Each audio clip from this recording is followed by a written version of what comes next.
Aš režisierė Linda Urbona ir atstovauju Užupio dramos teatrą. Šiuo metu randuosi Teatro krante. Teatro krantas, kas tai?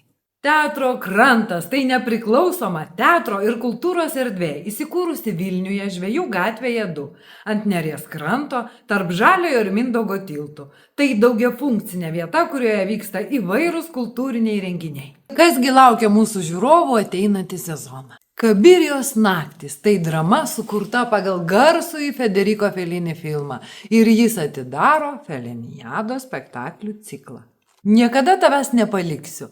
Tai mūsų lietuvių dramaturgės Kristinos Gudonytės pjesė. Pagal ją sukurtas spektaklis tai linksma ir mistiška, ironiška ir jautri kelionė. Kągi dar be premjerinių spektaklių mūsų žiūrovai galės išvysti teatre. Be premjerinių spektaklių neabejotinai galėsite išvysti ir mūsų repertuarinius spektaklius iš praeito sezono. Pigmalionas, kas tave sukūrė, Haroldas ir Modė, mūsų kitų rezidentų spektakliai ir svečių pasirodymai. Būtinai stebėkite mūsų repertuarą. Mes labai laukiame susitikimo su jumis, mūsų mėly žiūrovai, todėl ne tik statome naujus spektaklius, bet ir atvykstame pas jūs. Mes trokštame, kad kultūros sklaida keliautų per visą šalį.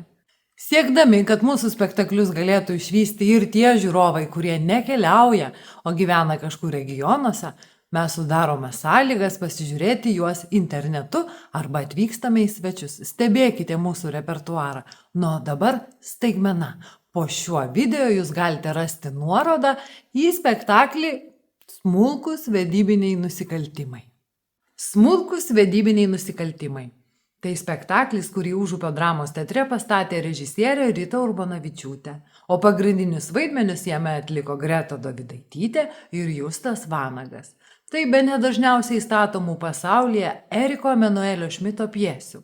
Ji balansuoja tarp psichologinės dramos, detektyvo, juodosios komedijos ir filosofinio pokalbio apie meilę. Tad nenuostabu, kad režisierė jame analizuoja tokius dalykus, kaip išblėsta meilė. Ar įmanoma ją susigrąžinti, ar įmanoma ją pakartoti, ar įmanoma susigrąžinti pirmąjį artumą? Gero jums žiūrėjimo ir iki susitikimo teatre.